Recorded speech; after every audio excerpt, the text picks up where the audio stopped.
prophète Muhammad a beaucoup enseigné femmes sur leurs valeurs et leurs droits. Voici quelques principes importants dans l'islam concernant les femmes. 1. La femme a une grande valeur devant Allah. Dans l'islam, l'homme et la femme sont égaux devant Allah dans la foi et les bonnes actions.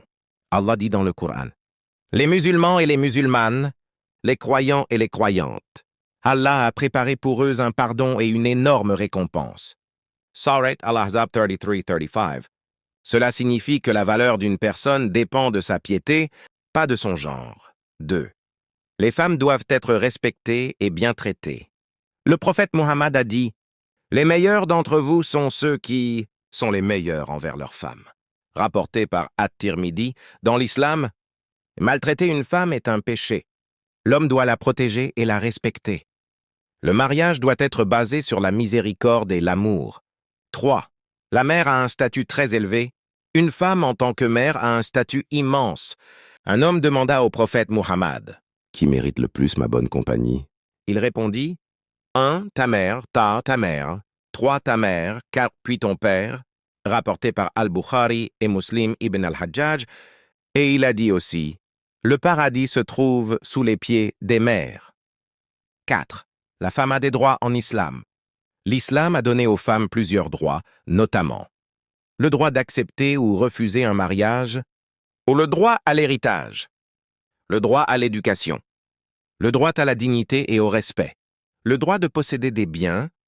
À l'époque du prophète, ces droits étaient révolutionnaires dans beaucoup de sociétés. 1.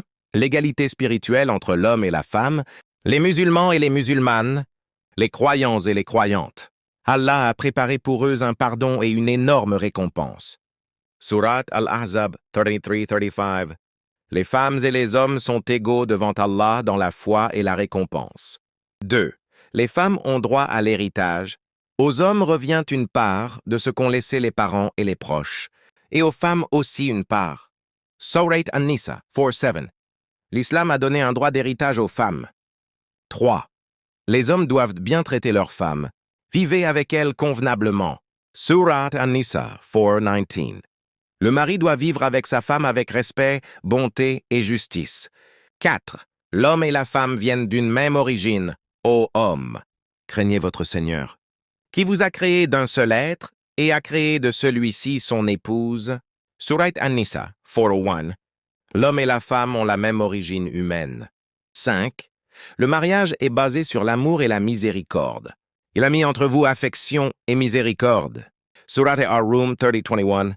Le mariage en islam doit être un lien d'amour et de compassion. 6. Les croyantes sont des alliés.